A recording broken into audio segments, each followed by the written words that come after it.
यहाँ पर सबको मेरा नमस्कार। बहुत सारे लोग बैठे हुए हैं, सब लोग नवयुवक और नवयुवतियाँ बहुत हैं।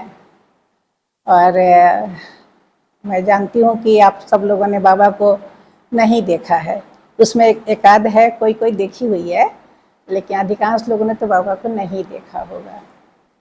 तो मैं आप लोगों को बाबा की स्टोरी सुनाने के लिए हमको यहाँ पर बताया है, लेकिन थोड़ा आप लोग ये जानो कि बाबा की स्टोरी क्यों सुनते हैं, कौन है बाबा। है? आप लोग नए मार्गी हो, है? बाबा बाबा सुनते हो तो आप ये अच्छी तरह समझ लो कि बाबा शरीर में आए थे, है ना। 1921 में उनका जन्म हुआ था।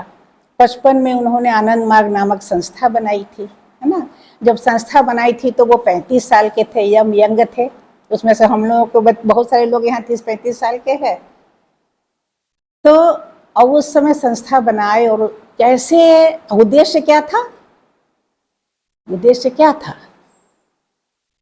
उनका? उद्देश्य था, जैसे अभी दादा ने स्वाध्याय में पढ़ा ना, कि वे सबको हंसते खेलते देखना चाहते हैं, सबको आगे बढ़ते देखना चाहते हैं, और चाहते हैं कि सब लोग सद्विप्र बने, है ना। कुर्वन्तु विश्व सद्विप्र, पूरे विश्व को सद्विप्र बनाने की कामना से वो पृथ्वी पर आए थे। सकल गुणों के मालिक थे, सर्वगुण संपन्न थे, है ना, सर्वशक्तिमान थे। जितने भी ऐश्वर्य है ना, ऐश्वर्य ईश्वर माने ईश्वर कोटि के थे, उससे भी ऊपर थे। बाबा जो थे उनमें सब गुण थे।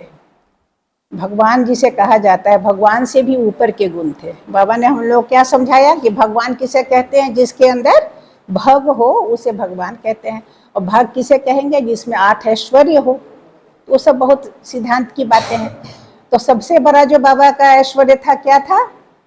अंतर्यामित्व का था। अंतर्यामित्व समझते हो? मतलब मन की बात समझ लेना, जो सब जगह उपस्थित हैं, सबके मन की बात को सुनते हैं, समझते हैं, और जो देश और काल की सीमा से बंधे नहीं है। तो वो चाहते थे शरीर में आए, मनुष्य शरीर में आए, और चाहते थे कि सब लोग अच्छे बने, आगे बढ़े, परम पुरुष की ओर बढ़े, और एक अच्छा समाज बने। इसके लिए उन्होंने क्या किया? ऐसे तो जब तक चुपचाप बैठे रहेंगे तो कोई कैसे जानेगा। तो बाबा ने इसके लिए क्या किया? धीरे धीरे करके अपने ऐश्वर्य के प्रताप से, अपने गुणों से, आकर्षणी शक्ति से लोगों को अपनी ओर खींचा। प्रारंभिक काल से ही ये खिंचाव दोनों ओर से था। भगवान चाहते थे कि लोग मेरे पास आए, तो वो अपने अपने अपने ऐश्वर्य को दिखाते थे, खींचते थे। और दूसरी ओर जो लोग भगवान को पाने की इच्छा रख रहे थे कि कब भगवान आएंगे और कब मेरा कल्याण होगा, ऐसे बहुत से लोग थे। तो वो लोग कहते हैं मुमुक्षु। तो जब कहते हैं कि परित्राणाय साधु नाम, तो बहुत सारे साधु लोग तो मोक्ष की कामना कर रहे थे। तो उनको मोक्ष देने के लिए बाबा आए थे। और जब आए तो बहुत सारे लोगों को कल्याण करने के लिए, हम जैसे लोगों का कल्याण करने के लिए हमें अपने शरण में लिए। हम लोग आनंद मार्ग में 1961 ईस्वी में आए। 1955 में आनंद मार्ग बना, हम लोग 61 में आनंद मार्ग में आ गए थे। उस समय हम छोटे से थे, 12 साल जस्ट हुआ था। क्यों आए आनंद मार्ग में? क्योंकि मन में बचपन से ही भगवान को पाने की, उनको देखने के, उनके संपर्क में रहने की इच्छा थी। वो बाबा की टोली में वो सब लोग आए फिजिकली। देखो बाबा आज भी है ना। लेकिन कुछ लोगों को बाबा ने अपने शरीर का संपर्क दिया, सामीप्य का सुख दिया, सानिध्य का सुख दिया। तो वे वो लोग थे जो ये चाहते थे कि जब परम पुरुष आए तो मैं भी उनके साथ रहूं, मेरा कोई ना कोई रिश्ता उनके साथ था। या वो अपनी टोली को जैसा भी चाहते थे भगवान करके लेकर के आए। तुम जहाँ तक मेरी बात है, तो मैं भी यही सोचती थी कि हे कृष्ण के बारे में, आज तो कृष्ण पर प्रवचन हुआ, बहुत सुंदर स्वाध्याय हुआ कि भगवान कृष्ण आए होंगे, शिव आए होंगे। शिव से अधिक कृष्ण पर मन जाता था मेरा छुटपन से ही। और जब आए होंगे तो हम भी तो कहीं होंगे। पूर्व जन्म तो होता है ना, पूर्व जन्म में हम भी कहाँ पर थे, कहीं तो होंगे, कृष्ण को देखे होंगे, पता नहीं फिर दोबारा देख पाएंगे कि नहीं पाएंगे। ऐसे ही इच्छा होती थी कि कितना अच्छा होता कि भगवान पृथ्वी पर हों और हम भी हों। देखो एक कवि हुए हैं रसखान करके, उनका नाम था सैयद इब्राहिम, यूपी में पैदा हुए थे। नाम तो उर्दू है सैयद इब्राहिम, लेकिन वे कृष्ण के बड़े भक्त थे। और उन्होंने अपना कवि के रूप में उनका नाम था रसखान। उनकी दो चार पंक्तियां सुनाती हूँ, कितनी सुंदर हैं। वो लिखते हैं कि मानुष हो तो वह रसखान, बसो मिली नंद के गोकुल गौर। अगर मेरा मनुष्य के रूप में मेरा जन्म होता है तो हे प्रभु मेरा जन्म वहीं हो जहाँ मैं कृष्ण निवास करते हैं और मैं नंद के गोकुल लोगों के बीच में विचरण करूं। जो पशु हों, मनुष्य नहीं हुए पशु हो गए, जो पशु हो तो कहा बस मेरो, तो अपना तो बस नहीं है। जो पशु हो तो कहा बस मेरो, चरोनित नंद की धेनु मझारन। अगर पशु भी हो गए तो उनकी जो नंद की जो गाय हैं उनके बीच में मैं एक भी गाय हो जाऊं। और उससे भी नीचे चले गए, पत्थर हुए।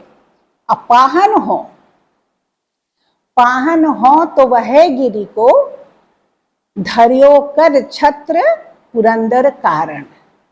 अगर पत्थर भी होना हुआ तो मैं उसी पहाड़ का पत्थर हो जाऊं जिसे भगवान श्री कृष्ण ने इंद्र के कारण, पुरंदर इंद्र को कहते हैं, इंद्र के कारण छत्र के रूप में धारण किया था गोकुल वासियों की रक्षा के लिए। और जो खग हों, अगर पक्षी हुए तो जो खग हों तो बसेरो करो मिली, कालिंदी कुंज कदम्ब के डार। अगर पक्षी हो गए तो कालिंदी मतलब जमुना, जमुना नदी के किनारे जो कदम्ब के पेड़ हैं उन्हीं पे वास में करूं। तो परम पुरुष के सानिध्य की कल्पना, उनके सामीप्य की इच्छा जीव मात्र में रहती है। यही इच्छा उन्होंने व्यक्त की है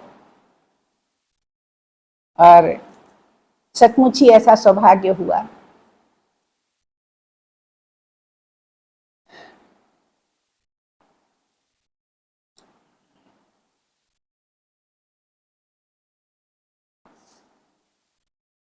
बाबा को वही जान सकता है जिसको वो जनात देते हैं, है? जानत सोई जही देहि जनाऊ, जानत तुम ही हो जाए। तुमको वही जान सकता है जिसको तुम उसको जना देते हो। आज जो तुमको एक बार जान गया तो फिर तो तुम में ही मिल गया, तुम्हारा ही होके रह गया। तो ऐसी ही इच्छा थी। देखो हम तो छोटे थे, हमारे माता पिता थे, उनकी भी वही इच्छा थी कि हमको सदगुरु मिले, है ना। गुरु तो मिलना जरूरी मानते लोग ना। तो उन्होंने कहा कि हमें गुरु की खोज में सारी तीर्थ यात्रा सब जगह घूम करके आ गए थे। तब आनंद मार्ग के बारे में पता चला तो उन्होंने कहा कि अगर कोई साहित्य हो तो पढ़ लें पहले। तो उन्होंने आनंद मार्ग पुस्तक निकाला, मंगवाई है जमालपुर से, और जमालपुर से उस पुस्तक का पाठ करने लगे। अम्मा पाठ करती थी, पढ़ती थी किताब, और किताब पढ़ते पढ़ते ही समाधि में चली जाती थी। इतना आकर्षण बाबा देते थे, किताब पढ़ते पढ़ते समाधि में चले जाना, खींचते थे बाबा। तो वो सोचते थे कि नहीं जरूर कुछ जादू टोना है इस किताब में, अब मैं इसको नहीं पढ़ूंगी। लेकिन उनके प्रति आकर्षण समाप्त नहीं होता था। तो एक दिन जिन हमारे भाई ने ही बताया था कि बाबा हैं, भगवान है, आनंद मार्ग है, तो मेरी माँ ने भाई से कहा कि तो ऐसा है, अगर भगवान है तो उनको हमारे पास आना चाहिए, हमें दर्शन देना चाहिए। भगवान है तो सब मल की बात जानते हैं, हम तो भगवान की ही खोज में हैं। तो बाबूजी ने एक चिट्ठी लिखी जमालपुर में, एक पोस्टकार्ड लिखा। पोस्टकार्ड पे लिखा यही कि अगर आप भगवान हैं तो आप हमसे दूर क्यों हैं, हमें अपनी शरण में लीजिए। क्या हमारी स्याही इतनी काली है, क्या हम इतने पापी हैं कि हमारी स्याही मिट नहीं सकती है। तो इसके उत्तर वहाँ तुरंत उत्तर भी आया। देखिए बाबा प्रैक्टिकल कितने थे। वहाँ पोस्टकार्ड पहुंचा, उसी दिन उन्होंने उत्तर भेजा कि आचार्य से मिलो। एक बस तीन शब्द थे उसमें। आचार्य की खोज शुरू हुई, आचार्य आ गए घर में, आचार्य को घर पे बुलाया गया, खोज के लाना पड़ता था, तब आचार्य तो बहुत कम होते थे, और घर पे उनको बुलाया गया। हम लोग तो गांव में रहते थे, शहर से आचार्य को बुला करके, और कई प्रश्न, कई कहानियां तो लंबी है, लेकिन दीक्षा हो, पहले दीक्षा हो गई। दीक्षा लेते ही पूरा परिवर्तन हो गया मन का। उसी क्षण से जैसे ही निकले दीक्षा के, तो आज से लहसुन प्याज सब बंद है ना। जो सिलोटी पे लहसुन प्याज मसाला पिसाता था, उसको उठा के बाबूजी फेंकवा दिए। पान खाते थे, पान खाना बंद, सब कुछ छूट गया, और खूब मन लगा के साधना करने लगे, और बाबा के प्रति आकर्षण बढ़ने लगा। तो फिर जमालपुर गए। जमालपुर की कहानी है, बड़ी संघर्ष के बाद बाबा मिलते हैं, है ना। बाबा से भेंट होना आसान नहीं होता है, उनके पास दर्शन जाने के लिए बड़ी लंबी कहानी, संघर्ष ही संघर्ष होता है, बाधाएं बहुत आती हैं। बाधा दे करके बाबा अपनी और ज़्यादा खींचते हैं। तो उसके बाद दर्शन हो गया। क्या सुनाए का, बहुत लंबी कहानी है, लेकिन शॉर्ट में जहाँ बाबा अपने को कैसे रिवील करते हैं वो मैं सुना देती हूँ। कि पिताजी का पर्सनल कांटेक्ट हुआ, फिर माँ बोली कि मेरा भी पर्सनल कांटेक्ट होना चाहिए। पिताजी मेरे बहुत सरल स्वभाव के भक्त थे, वो तो बाबा को भगवान मान ही लिए थे, लेकिन अम्मा प्रश्न करती थी। और इसलिए जब वो बोली, बाप बोली कि तो मेरा पर्सनल कांटेक्ट भी होना चाहिए, आपका हुआ है, तो कहा कि नहीं, रूल नहीं है, महिलाओं का पर्सनल कांटेक्ट नहीं होता है। लेकिन अम्मा जीत पर गई, ऐसा क्या, भगवान के यहाँ क्यों भेदभाव होगा, मैं तो बराबरी में ही हूँ। बहुत तो उन्होंने कहा कि ठीक है, नियम नहीं है तो कम से कम उन तक पहुँचा दो ये बात कि मैं पर्सनल कांटेक्ट चाहती हूँ। और तब बाबा को, जो बाबा के पिए थे अभेदानंद, उनको खबर कर दिए, बाबा राजी हो गए। राजी हो तो बाबा, माँ का जो पर्सनल कांटेक्ट हुआ वो अपने आप में बहुत ही अद्भुत है। जमालपुर में बाबा का कमरा, तुम लोग कभी जमालपुर जाओगे, आप लोग जाइएगा, देखिएगा, छोटा सा कमरा, बाबा बैठे रहते थे चौकी पे। उससे लगा छोटा सा एक और कमरा था, उसमें महिलाएं बैठती थीं। तो उसी रूम में बाबा बैठे थे, माँ बैठ गई, दरवाज़ा खुला था और बाबा आके बैठ गए चौकी पर, और बैठ गए। और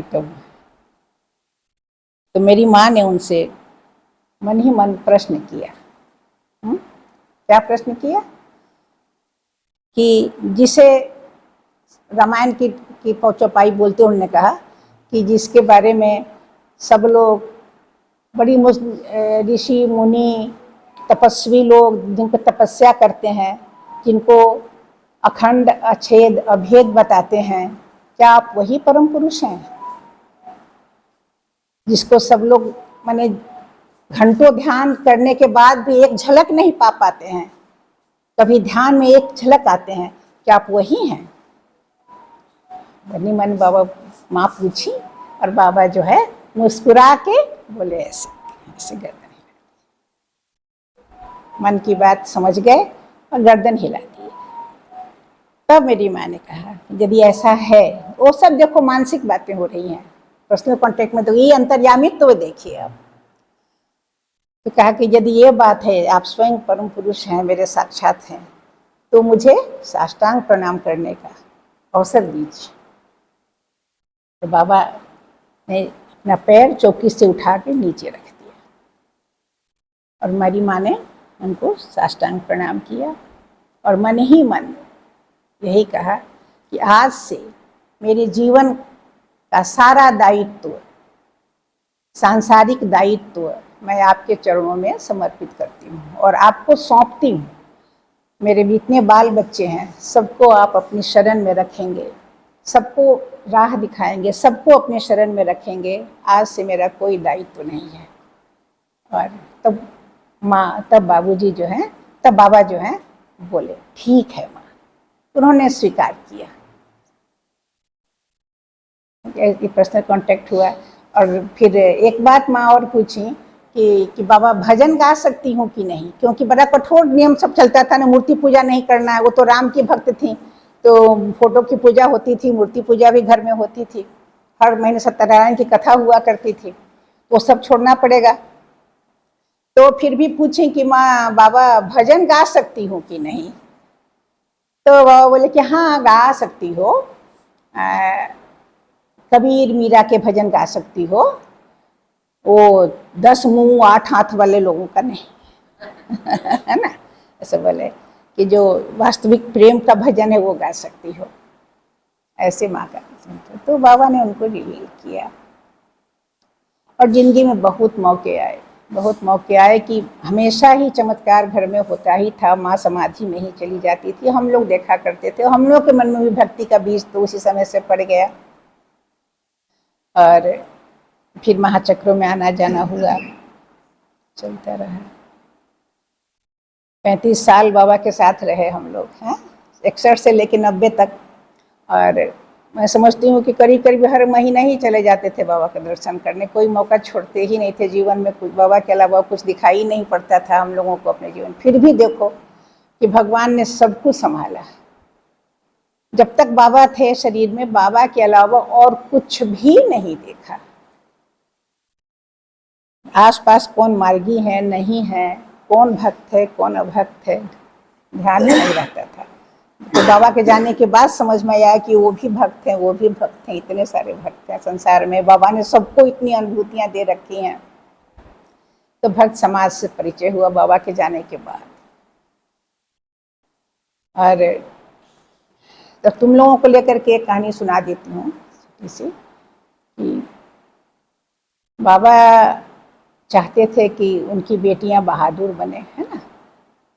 बाबा बेटा बेटी में अंतर नहीं। एक तो माँ की कहानी सुनाई, उस जमाने में सोचो, है ना, महिला को होते हुए भी उन्होंने उनको दिया, अनुभूतियां दी।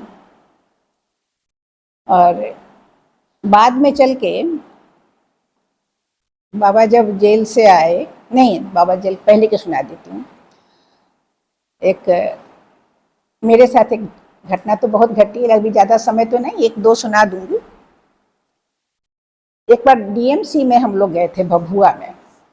भभुआ नाम छोटी सी जगह है बिहार में। तो अब जैसे होता है भजन गा सकते हो कि नहीं, तो भजन तो हम लोग गाते भी थे और बनाते भी थे और बना के रोज सुबह शाम साधना करके गाया कर। उस समय तो कुछ और संगीत था ही नहीं, तो हम लोग अपना ही भजन बना के गाते थे। तो उसमें हर भजन में एक ही बात होती थी कि बाबा कृपा कीजिए। इतना भगवान से कृपा मांगते थे कि मत पूछो, है कि मनुष्य का शरीर मिल गया है, अब जो बाकी है आप कीजिए और हम पर कृपा कीजिए, कृपा कीजिए। हम सोचते थे बहुत बड़ा काम कर रहे हैं, कृपा मांग रहे हैं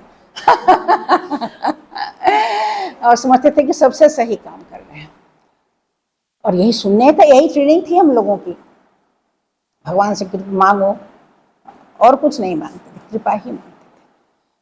तो उस दिन क्या हुआ, भभुआ डीएमसी में बाबा स्टेज से बोल रहे हैं कि तुम लोग परम पुरुष से कुछ भी नहीं मांगोगे जी। तो ठीक है, वो तो बात ठीक है, कुछ मांगते नहीं थे हम लोग। बहुत लोग परम पुरुष से कहते हैं कि भगवान कृपा करो कृपा करो कृपा करो। ये कहना ठीक नहीं है जी, समझे ना। तुम क्यों मांगोगे परम पुरुष से कृपा? कृपा नहीं मांगनी चाहिए, कुछ भी नहीं मांगना चाहिए। वो तो कृपा कर ही रहे हैं। पता नहीं किस मूड में थे बाबा उस समय, तो यही कहे कि कृपा वो कर ही रहे हैं, मांगने की जरूरत नहीं। उनकी कृपा सब पे हमेशा बरसती रहती है और मांगने की जरूरत नहीं है। तो बड़ा सुन के क्लेश हो गया मन में, मन एकदम दुखी हो गया। ये रे बाबा इतने साल, मैंने हर समय जितना दिन रहा कि केवल कृपा ही मांगे, और बाबा बोलते हैं कृपा नहीं मांगो। अब बच्चे भी थे, उतना कितना सादा सादा सब बात तो समझते नहीं थे। यही बात दिल को बहुत हर्ट कर गई। अब खूब रोने लगे पंडाल में ही कि हम जो है बाबा को दुख दे दिए, बाबा हमसे खुश नहीं होंगे। हम तो बाबा को खुश करने के लिए सब कुछ करते हैं। तब अब हुआ क्या, जब बाबा डीएमसी से जब वापस आ रहे थे, तो आरा नाम की एक जगह है जहाँ हम लोग रहते थे। तो विचार था कि डीएमसी से वापस आके बाबा हमारे घर पे आके भोजन ग्रहण करेंगे, तब जमालपुर के लिए निकलेंगे। दोपहर का भोजन करने वाले थे। और बीच में बड़ी लंबी कहानी हुई, हम लोग कैसे कार से रहे, संघर्ष के साथ घर पहुँचे।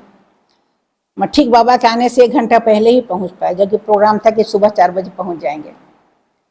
लेकिन पहुंच गया किसी तरीके से, बाबा का खाना बन गया, सब लोगों का खाना वाना तो बन गया। और बाबा को खाना खिलाने का अवसर मिला, है ना।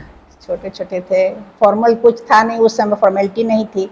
बाबा तो जस्ट विजिट के लिए आए थे, डीएमएस तो डीएमसी तो नहीं था, घर पे आए थे तो खाना खाने। तो खाना वाना परोस के जब बाबा खा लिए, जानते बाबा कैसे खाते थे? टेबल कुर्सी पे नहीं बैठते थे, बाबा चौकी पे ही बैठते थे, जहाँ जो बेड होता था ना उसी पे बैठते थे। और सामने टेबल ला के लगा दिया जाता था। जब भी मेरे घर 3 बार आए, तीनों बार तो यही देखे। एक अपवाद हुआ था, सुनाए, जब बाबा को नीचे बिठाए थे हम लोग, तो टेबल लगा दिया गया, बाबा खाना खाए। खाना का लंच हो रहा था, तो उसके बाद प्लेट उठा रहे हम लोग, तो बाबा बोले तुम लोग खाना खा लिए? हम लोग कुछ बोल नहीं पाए, खाए तो नहीं थे। तो ले जाओ खा के आ जाओ, फिर तुमसे मैं कुछ बात कहूँगा। ये बहुत अद्वितीय बात है। स्वयं भगवान बोल रहे कि मैं तुमसे कुछ बात करना चाहता हूँ, खा के आ जाओ। इतनी मन में इतनी खुशी हो गई। देखो बाबा का डिसिप्लिन शुरू से ही था, ऐसा नहीं कहते कि बाद में बाबा डिसिप्लिन हो गए। डिसिप्लिन हम लोगों के साथ सब समय ही था। तो और फिर भाग के गए हम लोग, जो बाबा खाना छोड़े थे, थोड़ा सा 1 चम्मच खाए और तुरंत भाग करके बाबा के रूम में आ गए। जब रूम में आए, बाबा चौकी पर बैठे हुए थे, टेबल हटा दिया गया था। आते ही साष्टांग प्रणाम किए। साष्टांग तो सिखा दिया गया था, साष्टांग प्रणाम तो दीक्षा के समय 61 से ही चला। साष्टांग प्रणाम किए। साष्टांग प्रणाम में जब लेटी हूँ तो बाबा कह रहे हैं कि अब उठ रही हूँ, उसी समय बाबा बोलना शुरू किए, कल रात जो मैंने कहा था कि परम पुरुष से कृपा नहीं मांगनी चाहिए, यही सेंटेंस बोलते बोलते तो मैं उठ गई थी। उठ के बस यही लगातार मन प्राण से कह रहे कि हाँ बाबा, हाँ गलती हो गई। बाबा लगा कि बाबा फिर वही बात कह रहे हैं, बाबा गलती हो गई, अब ऐसा कभी नहीं करूँगी। हाँ बाबा, अब कभी ऐसा नहीं करूँगी। आंख से लगातार आंसू गिर रहा है, और बाबा की ओर देख के मन ही मन कह रहे कि हाँ बाबा, अब नहीं, अब कभी नहीं मांगूंगी, अब कभी नहीं मांगूंगी। बाबा हल्का मुस्कुरा रहे और कहते हैं, तो मैं कहता हूँ कि तुम तो परम पुरुष की बहादुर बेटी हो, तुम उनसे कृपा क्यों मांगोगी? कृपा छीन लोगी। समझे ना? तो सडनली सब कुछ बदल गया। बाबा इतना सुंदर हाथ करके बोले, मांगोगी क्यों, छीन लोगी।